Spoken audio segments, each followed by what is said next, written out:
Okay, let's see if I can help you out. I already have a video on how to cut larger than the mat and piece it back together, but your particular image is several colors or layers, and people ask this frequently. So let me show you how you can cut this larger than your mat. So let's say that we were doing this one 16 inches across and then whatever height it was. So it's going to be 16 by 19. Of course, the 19 will fit on a 23-inch mat if you have 23-inch paper, but if all you have, or vinyl, but if all you have is 12 by 12, how can you piece this back together? So let me just shrink it down so we can get the whole thing in there. We know it's 16 inches wide, and we've got our caution sign here to remind us that it won't work. So let's go in and get a square. And you're going to have to decide about where you want to do these at. And we know that our max cut area for 12-inch material is 11.5. So I'm going to make my square 11.5 inches. And I'm going to decide where I need to slice this. So I'm going to send that to the back.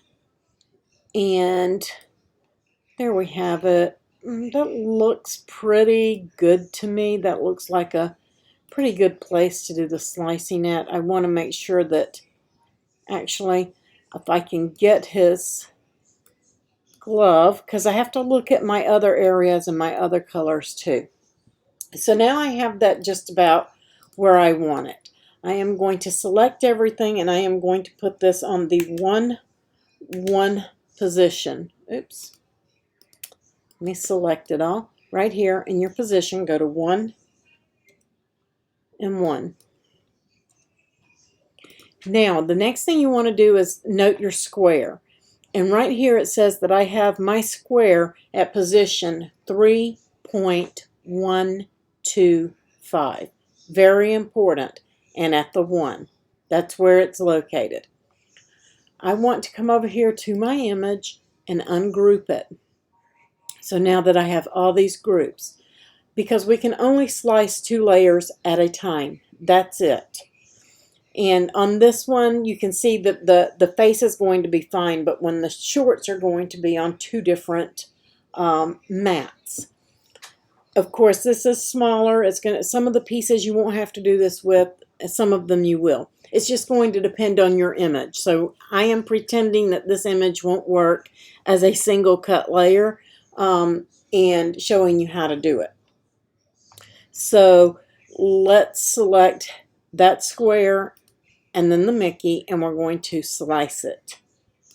And now I have this piece and I have this piece. This piece is still too large, but at this point I can duplicate it and I can contour and I can take this part out. And then I have this part, and then on this one I am going to contour and hide this part and have that one. So now I've got all of my pieces except the tail on this one. This one I would have to slice again. Everything fits in an 11.5 by an 11.5 inch area. But what about, let's get rid of the shorts. And I am going to delete that square. I should have duplicated it. And I'm going to get another one and just change the size to 11.5.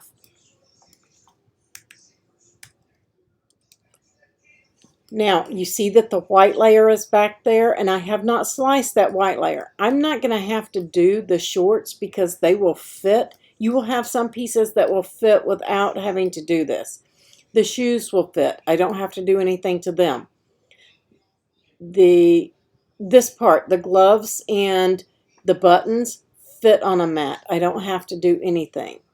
His face fits and his tongue fits, but this background layer does not fit. How do I make sure I slice it in the right place? Put your square in the correct position, 3.125 and 1, which is where the other one is at, and then I can select them both and I can slice that layer as well. And now I know I have sliced those in exactly the same place that I sliced the black layer. so that when I go and I layer this back up, it will fit back together properly. And again, on this one, it doesn't fit, but you can duplicate it and contour out that piece, and then you can piece that back on there. So that's how you do it if you have multi-layer. I know that yours is a different altogether, but some of your pieces are going to fit when you do that SVG, and you're not going to have to do it. But when you want to slice up several layers, you're going to have to make sure that you slice them in the right area. And so every time you slice, make sure that your slicing square is in the exact position as the previous square was, and don't move your image. If you notice, I never moved this part of my image once it was set. I only moved the pieces I had already sliced. I hope that helps you out. If you still need more help, please just let me know. Happy to help.